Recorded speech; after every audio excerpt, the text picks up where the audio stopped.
Magandang umaga mga kapatid. Inanulugod po namin ang inyong pakikibahagi sa banal na Eucharistia. Ngayon po ay ika-5 linggo sa karaniwang panahon. Magsitanim po tayo.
Sumainyo ang Panginoon. At sumainyo din. Ang Panginoon ay sumasa atin sa kanyang hawag, sa kanyang pagmamahal. At tayo naman sa kanyang nakatatanggap sa ating pagtitika, sa ating pagpapakababa. Kung kaya sa simula ng bawat buwan, sa unang linggo, magandang kaugalian. Sa riwain natin na tayo mga binyagan, hinugasan sa tubig ng binyag, at lagi na kailangan natin ulit-ulit maghugas upang ang mga kasalanan natin ay hindi matipon, hindi kumapal. Kaya tayo po ngayon sa Diyos ay manawagan. Panginoong Diyos, aming amang makapangyarihan, niloob mo sa tubig ng bukal ng buhay at tagapagdulot ng kalinisan.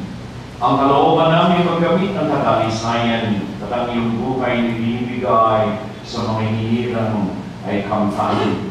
Hinihiling po namin marapatin ng basbasan ng tubig na nainais namin mawisik sa aming katawan. Pagalaw mong sariwain ito sa amin ang buhay na iyong binigay ng pagibinyagan at ipagsanggalaw ng nawa nito sa tanang kasamaan ang aming buong kalauhan upang makalulog kami sa iyo ng may kadalisayan at ipagamit namin ang kaloob mong kaligtasan sa pamamagitan ni Yesu Cristo kasama ng Espiritu Santo magpasawa ng hanggan. Amen. Ngayon po'y din lahat sumama sa pag-awit. Pananawagan kami noon, kaawaan mo kami.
Kawan tayo ng mga pangyarihang Diyos, patawarin sana lahat nating mga kasalanan at tayo patubayan sa buhay na walang hanggan. Amen. Gloria in excelsis Deo.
Manalangin tayo.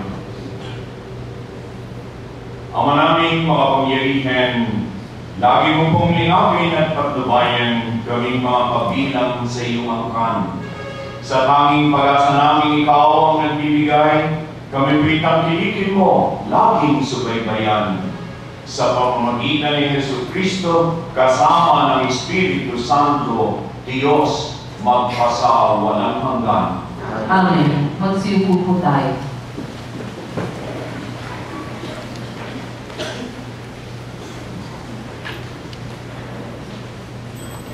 Pagbasa mula sa aklat ni Propeta Ezekiel. Ito ang pinakasabi ng Panginoon. Ang mga nagugutom ay inyong pakanin, patuloyin sa inyong tatanin ng walang tiraan. Yung mga tao na halos ubad na ay inyong paramdam. Ang inyong pagtulong sa mga kasama ay huwag tatalikdan. At kung magkagayon, patutulan kayo sa mukhang iwayway, hindi maglalawat lagyan ng inyong sugat sa katawan. Ako'y laging sa inyo. Ililigtas kayo at ingatan kahit sa ang lugar. Sa araw na iyon, hindi ng puon ang dalangin ninyo. Pag kayo'y tumawag, ako'y tutugon agad. Kung titigilan ninyo ang pangalipin at pagsuway sa akin, at ang masamang salita ay iiwasan, kung ang luluto ay pakakain ninyo at tutulungan, ang kadilimang bumabalot sa inyo ay magiging tila liwanag sa katangkalian. Ang salita ng Diyos. Salamat sa Diyos. Sa dilim ay may liwanag sa tao na nakakabang. Sa dilim ay may liwanag sa tao na nakakabang. Ang taong matuwid ay bait at habang, kahit sa madilim taglay ay liwanag. Ang magpapautang nagiging mapalad, kung sa hanap buhay, siya'y laging tapat. Sa dilim ay may liwanag sa tao na nakakabang. Hindi mabibigyo ang taong matuwid, di malilimutan kahit isang saglit. anumang balita'y hindi siya takot, matatagong puso't may tiwala sa Diyos. Sa dilim ay may tiwala sa tao na nakakapagod. Wala siyang takot, hindi nangangamba. Alam na babagsak ang kaaway niya. Mabait na luha, lalo sa naghirap. Ang pagiging matbid ay di magwawakas. Buong karamalan siyang itataas. Sa dilim ay may tiwala sa tao na nakakapagod. Pagbasa mula sa kanyang sulat ni Apostol San Pablo sa mga taga-Korinto. Mga kapatid, nang ako'y pumarian, ipinahayag ko sa inyo ang lihim na panukala ng Diyos. Ngunit hindi sa pamamagitan ng malalim na panalita o mataas na karunungan. Ipinasiya kong wala akong ipinangangaral sa inyo, kundi si Jesucristo na ipinako sa krus. Kaya nahina, takot, at nanginig akong umaharap sa inyo. Sa pananalita at pangangaral ko, hindi ko kayo inakit ang malatamis na pangungusap batay sa karunungan ng tao, kundi sa pamamagitan ng pagtuo ng Espiritu na kapangyarihan ng Diyos.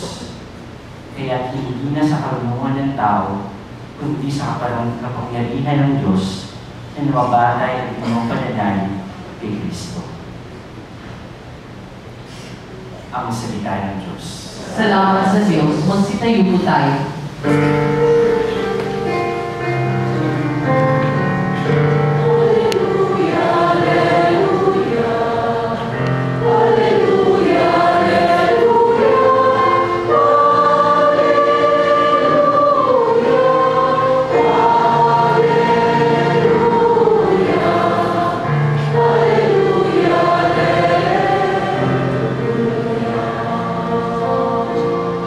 Sinabi ni Jesucristo, ako ay ilaw ng mundo at buhay ng alagad ko.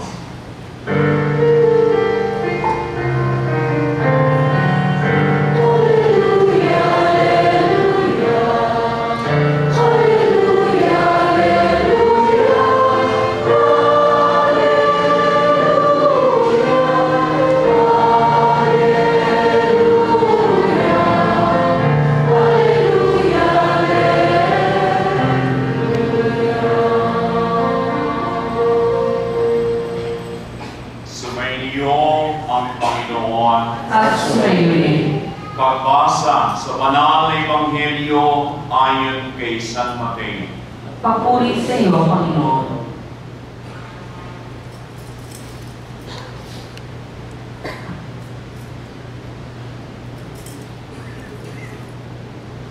Noong panahon iyon, sinabi ni Jesus sa kanyang mga alagad, kayo asin sa sanlibutan. Kung mawala ng alat ang asin, paano ba mapananauli ang alat nito? Wala na itong kabuluhan, kaya itinatapon na lamang at niyayapakan ng mga tao. Kayo'y ilaw sa sanlibutan. Hindi may tatago ang isang lungsod na nakatayo sa ibabaw ng burol. Walang nagsisindi ng ilaw at naglalagay ito sa ilalim ng takalan. Sa halip inilalagay ito sa talagang patungan upang matanglawan ang lahat ng nasa bahay. Ganyan din naman, dapat ninyong paliwanagin ang inyong ilaw sa harapan ng mga tao upang makita nila ang inyong mabubuting gawa at papurihan ang inyong Amang nasa langit. Mga kapatid, ang mabuting balita ng Panginoon. Pinupuri ka namin, Panginoong Jesucristo. Magsiupo po tayo.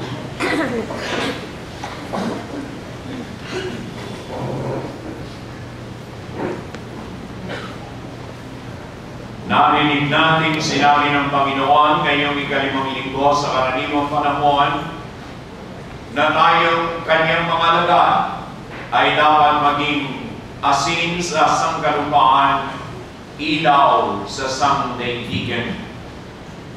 At dapat sa mga nasa dilim, tayo'y mag-alok ng kaliwanagan. Dapat sa ating hawak at pagmamahal, magkaroon ng liwanag maski na doon sa mga nasa kadiliman. At sa lingong ito, ang ating mga obispo, ang CBCP, sa pamumuno ng dating rektor dito sa EDSA Shrine, ay naglawas ng isang pastoral letter na ipinababasa sa lahat ng misa kagabi pa at ngayong maghapon. At ito ay upang tayong mga Katoliko sa kabila ng mga pagbatikos at isang katutak na kasinungalingan na pinagsasabi na tayo'y wala namang ginagawa. Sa kabila ng pamimersonal, mga paninira na hindi totoo sa ating mga obispo at sa ating mga pari, ang ating mga obispo sa kanilang katapatan sa katungkulan ay minabuti na bigyang linaw na tayo'y laban sa droga, subalit tayo'y tutol na tutol sa paraan ng pagsugpo nito sa pamamagitan ng pagpatay at karahasan. Sapagat ang isang masamang bagay ay hindi mo malulutasan sa isang panibagong kasamaan na maaaring mas masahol pa ang kapinsalaan na ibigay. At ikalawang pangunahing punto na inyong maririnig na kababahala na ito'y pinagkikibig-balikat na lamang yung 7,000 namatay sa loob ng 7 buwan ay hindi biro kailanman o kanino man. Ang mga pamilya ng pinatay, magulang, asawa, anak, ano ang kanilang katayuan na ating hindi pahahalagahan? May pinatay na isang banyaga, tayo'y gulong-gulo. May pinatay na ilang sundalo, tayo'y nagagalit. Mga kapatid natin at kababayan, basta't pinatay at wala ni isa man na pinaliwanag at binigyan ng katuwiran at tayo'y nagkikipit-balikat, ang mga obispo dito'y hindi mananahimik. At ikatlo, nakababahala na may mga tao na nagsasabing tama lamang na patayin yung mga lulong o yung mga nagtutulak. Kailanman ay hindi natin matatanggap na kaayon sa Ebanghelyo ni Kristo ang pag-iisip, lalo tigit ang kilos na ang taong may maling ginawa, ang solusyon ay patayin siya sapagkat tulad ng pamagat ng sulat ng CBCP, hindi ko gustong mamatay ang sinuman, wika ng Panginoon, hango kay Propeta Ezekiel. Liham pahayag ng CBCP, minamahal na bayan ng Diyos, labis kaming nababahala, kaming inyong mga obispo, sa maraming napapatay at pinapatay sa pagsugpo sa ipinagbabawal na gamot o droga.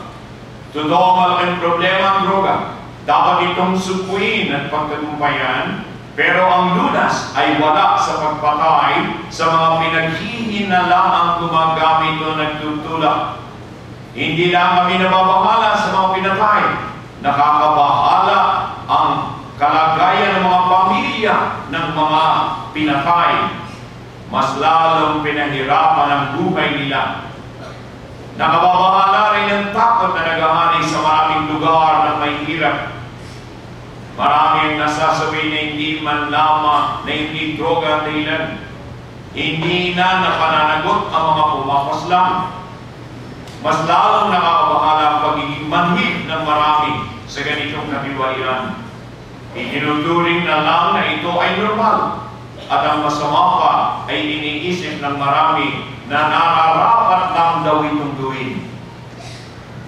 Nakikisa kami sa layuning pagbabago na hinahangad ng marami nating mga kababayan, ngunit ang pagbabago ay dapat gabayan ng katotohanan at katarungan. May mga batayang aral na ating pinaninindigan. Ang mga aral na ito'y nakaugat sa ating pagkatao, pagka-Pilipino, pagka-Kristiyano, pagka-Katoliko. Una, ang buhay ng bawat tao ay galing sa Diyos. Hindi kanyang kaloob at siya lamang ang makababawi nito.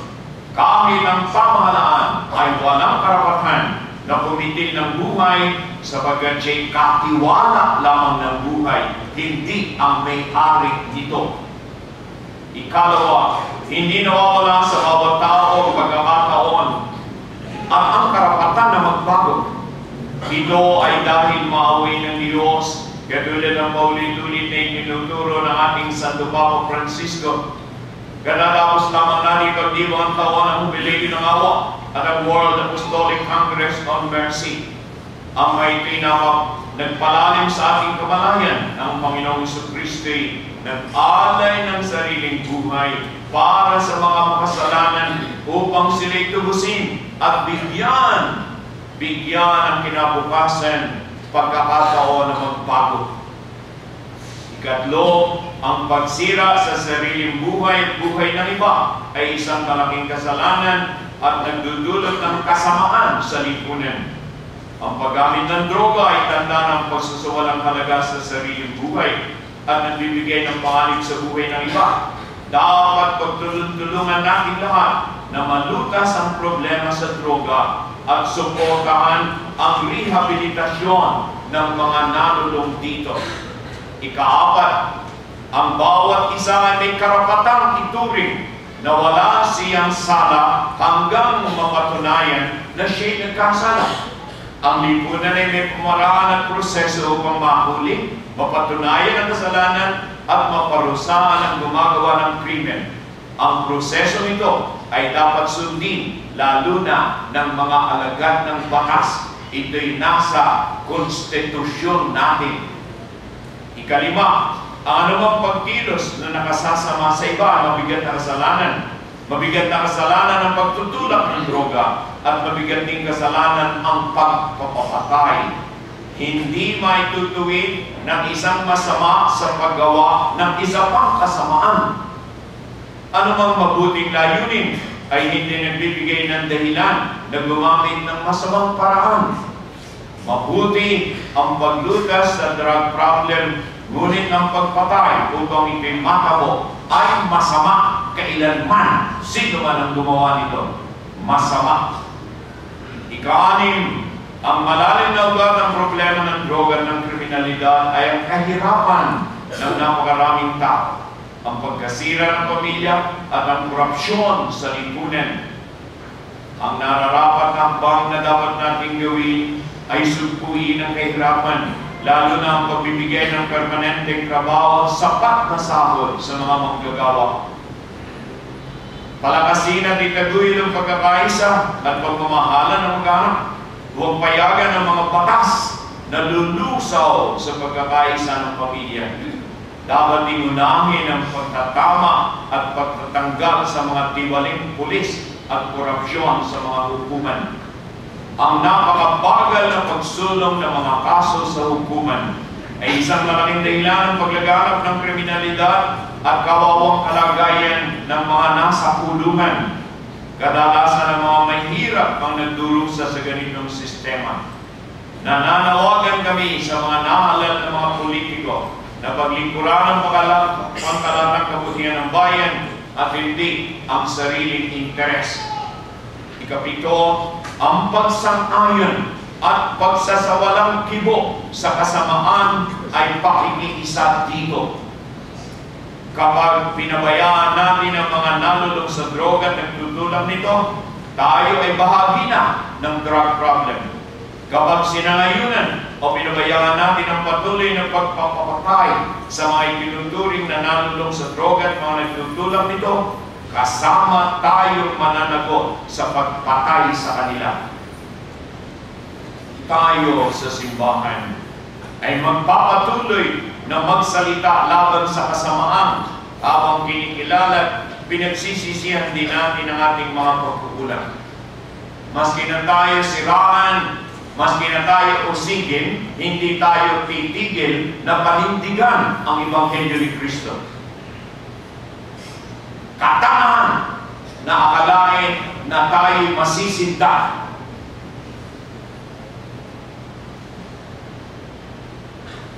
Gagawin natin na tayo manindigan kahit na ito magdala ng pag-usig. Bakit magkakapatid tayo at may pananagutan sa isa't isa? Tutulong tayo sa mga nalulong sa droga upang sila magamot, makapagbagong buhay. Dadamayan at kakalingayin natin ang mga naulila ng mga napatay at ang mga biktima ng mga drug addicts. Pagtitibayan natin ang mga gawain upang patatagin ang mga pamilya. Pagsisikapan namin mga napupuno sa simbahan na isulong at ipagpatuloy pa ang mga programa na makatutulong sa pag-aangat ng kalagayan ng mahihirap tulad ng mga programang pangkabuhayan, edukasyon at pangkalusugan. Higit sa lahat, isa sa buhay namin at nating lahat ang pagiging tunay na simbahan ng mga dukha. Huwag sanang mamayanin sa atin ang takot at pagsasawalang bigo. Pairalin sana natin hindi lang ang lakas ng loob, kung hindi ang lakas na dulot ng ating pananampalatayang Kristiyano. Nangako ang Panginoong Hesus, magdaranas kayo ng kabigatian sa mundong ito, ngunit tibayan ninyo ang inyong loob na pagtagumpay ang puna ang mundo. Sino, wika ni Pablo, ang makapag-iwalay sa atin sa pag-ibig ni Kristo? Ang kaguluhan kaya, ang kabigatian, pag-usig, pagkagutom, kahirapan, panganib o kamatayan? Hindi. Sa lahat ng mga ito, tayo'y magtatagumpay sa pamamagitan ni Kristo na nagmamahal sa atin. Ngayong inaalala natin ang ika-100 taon ng pagpapakita ng Malabiling Maria sa Fatima, tumugod tayo sa kanyang panawagan ng panalangin, pagbabalik loob at pagtitika para sa kapayapaan sa ating mga sambayanan at sa ating bayan na nababalot sa dilim ng bisyo, karahasan, kamatayan. Maria, Ina ng laging saklolo, ipanalangin mo po kami. Sa ngalan ng Catholic Bishops' Conference of the Philippines, ika-30 ng Enero 2017, Lagda, Socrates P. Villegas, Arsobispo ng Lingayen Dagupan, Pangulo, Catholic Bishops' Conference of the Philippines. Mga kapatid, narinig natin, tayo ang asin, tayo ang ilaw. Katungkulan natin, manindigan. Hindi tayo maaaring busalan o takutin o sindakin sa pamamagitan ng paninira. Malinaw ang sistema na sa simulat sa Paul, sindakin ang mga paring mga obispo. Walang nasisindak, nakatatawa, kung hindi lamang nakalulungkot ng higit pa. Kaya huwag po tayo magkukulang sa panalangin.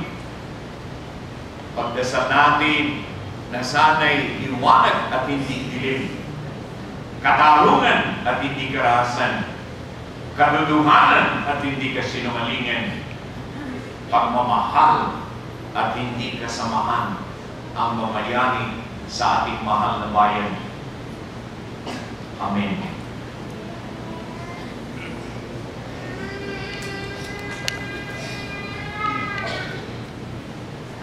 Magsitayo na tayo.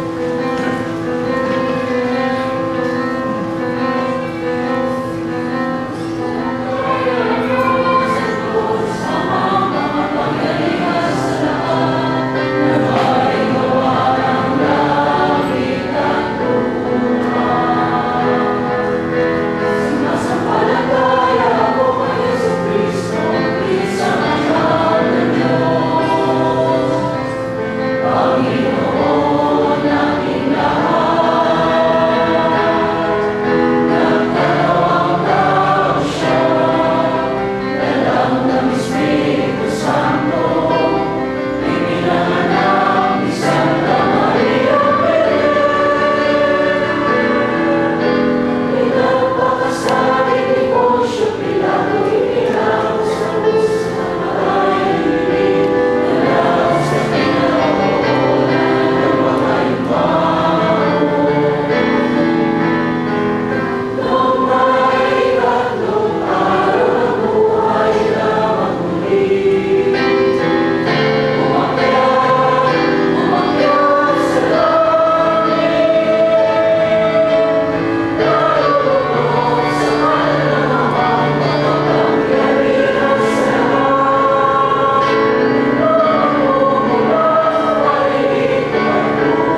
at ang maging ilaw at asin sa ating kapaligiran. Pagkat na inaasahan nating ganap na isabuhay ang Ebanghelyo at tayong mga tao rin at makasalanan. Kaya ang ating hiling sa gitna ng ating kahinaan, Panginoon, gawin mo kaming asin at ilaw sa sanlibutan. Panginoon, gawin mo kami asin at ilaw sa sanlibutan. Nawa ang simbahan ay naging tapat sa sarili at sa pagtupad sa bisyong ihalin sa Kanya ng Panginoong Hesus. Manalangin tayo. Panginoon, gawin mo kami asin at ilaw sa sanlibutan. Nawa ang Santo Papa, mga obispo, ang kaparilan at religiyoso, ay laging maging inspirasyon sa buong pamilya ng Kristiyano. Manalangin tayo. Panginoon, gawin mo kami asin at ilaw sa sanlibutan. Nawa pagkawin ng banal na Espiritu ang lahat ng tao sa kabanalan ng buhay, mula sa paglilihi hanggang kamatayan, at tulungan ang lahat sa ganitong pagpapakalaga. Manalangin tayo. Panginoon, gawin mo kami asin at ilaw sa sanlibutan. Nawa pahalagahan ng mga magulang kaloob ng mga anak, at patakitin ng mga itong mabuti at tapat na Kristiyano. Manalangin tayo. Panginoon, gawin mo kami asin at ilaw sa sanlibutan.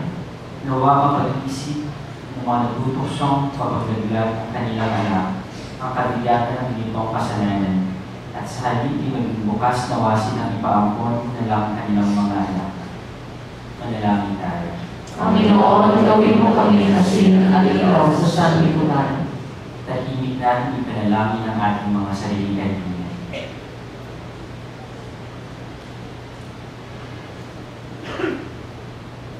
Panginoong Hesus, totoo kong Ikaw ang ilaw ng sanlibutan. Gawin mo kami matatag sa pagtupad sa aming tungkulin, maging asin at ilaw din sa sanlibutan. Tulungan mo kami sa pagsisikap na makasunod sa iyong halimbawa at paglabanan namin ang kadiliman sa aming bansa. Ikaw na nabubuhay at nagahari magpakailanman. Amen. Magsibubo tayo.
pagsamba ay maging kalulugon sa ating amang mapagmahal.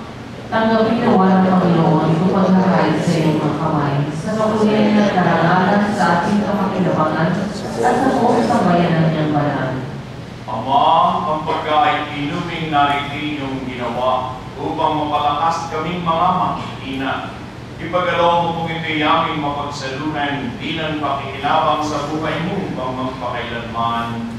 Sa pamamagitan ni Jesucristo, kasama ng Espiritu Santo, magpasa walang hanggan. Amen. Sumainyo ang Panginoon. Kasuwin. Itaas sa Diyos sa inyong puso at diwa. Sinaas na namin sa Panginoon. Pasalamatan natin ang Panginoong ating Diyos. Marapat na siya ay pasalamatan. Ama naming mga pangyarihan, tunay kung marapat ikaw ay aming pasalamatan. Nasa iyo ang aming buhay, pagkilos at pag-iral. Sa pamumuhay namin araw-araw, kinatamasan namin ang iyong pagmamahal. Sa pag-ibig mo ipinunda sa sangkatauhan, ang Espiritu Santo ay unang aming bigay, na anak mong naglagak sa amin ang katiyakang nakalaang mabuhay kami sa piling mo kailanman. Kaya isa na mga anghel na nagpupuri sa iyong malamumpay sa kalangitan. Kami po dito sa Exodus Shrine ay nagpupunyi sa iyong kadakilaan.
Bago niya pinagtisan ko sa loob ng maging handog, kinuha niya ang tinapay, nagpasalamat sa iyo, hinati iyon, ibinigay sa kaniyang mga alagad at ang wika.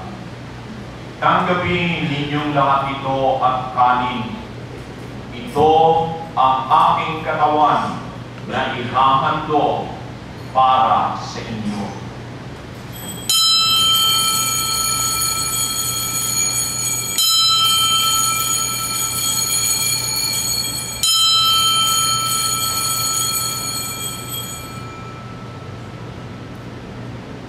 Hindi naman matapos na mapunin, kinuha niya ang kalis na may alak. Muli nagpasalamat sa iyo at ibinigay yon sa mga alagad at sinabi, tanggapin ninyong lahat ito at inumin. Ito ang kalis ng aking dugo, dugo ng bago at walang hanggang tipan, na para sa inyo at para sa lahat ay bubuhos sa ikapagpapatawad ng mga kasalanan. Gawin ninyo ito sa pag-alaala sa akin.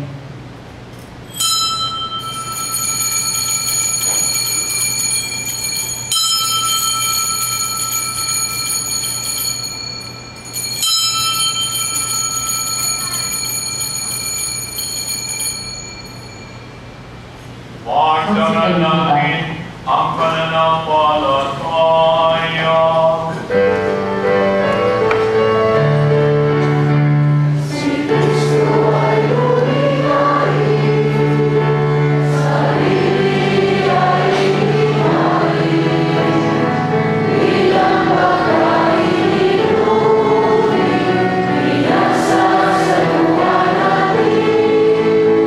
Hanggang sa siya'y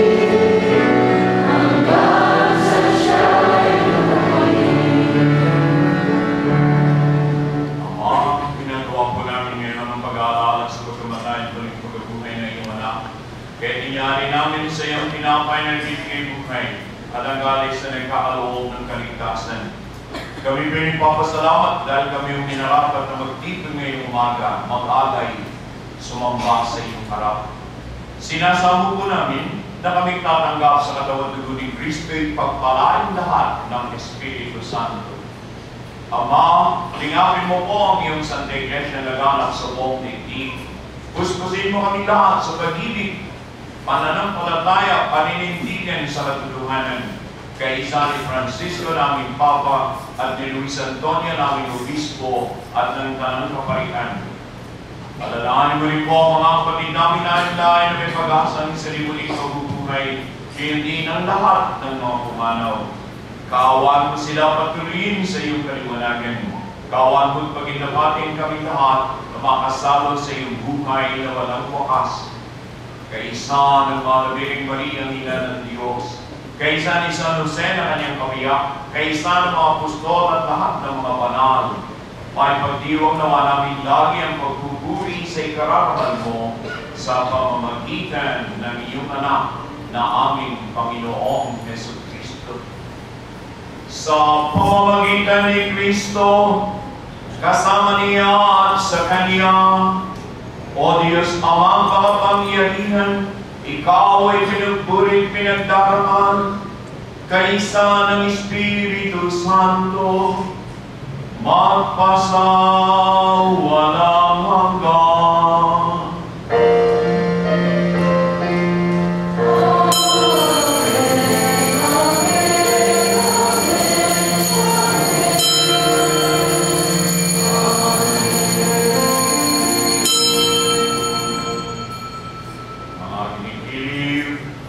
Tayo po ay tumanggap kay Jesus, kailangan natin ang kanyang tatag, ang kanyang alab, ang kanyang tapang. Awitin natin, panalangin turo sa atin.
Sapagkat sa iyo ang kaharian at ang kapangyarihan at ang kapurihan magpakailanman. Amen. Panginoong Hesus, huwag mo po sana isalaala ang marami naming kasalanan at mga kapabayaan. Pagbukas tingnan mo po yung pananampalataya ng buong Santa Iglesia. Paglooban mo kami ng kapayapaan, pagkakaisa, pagbabago, alinsunod sa iyong kalooban, nabubuhay ka nag-ahari, magpasawa ng hanggan. Amen. Ang kapayapaan ng Panginoon ay laging sumainyo. At sumayin. Mga kapatid, atin ang pagpapala ng Diyos, tayo'y kumikilos, magpatian po tayo.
Magsiluto tayo. Mga kapatid ko, narito ang Panginoon sa gitna ng kadiliman, siya ang ating tanglaw. Siya ating tanggapin, siya ating paglingkuran, ating aminin. Panginoon, hindi ako karapat-dapat na magpatuloy sa iyo. Ngunit sa isang salita mo lamang ay gagawin na ako.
Magsitayo po ang lahat. Manalangin tayo. Ama naming maawain, sapagkat inuming pagkakaisa ang ibinibigay, kami po'y niloobong makapakinabang. Kaysa ni Kristo kami naway makapabuhay upang mapagmuhan ng may kagalakan para sa kapakanan ng aming kapwa-tao sa sanlibutan.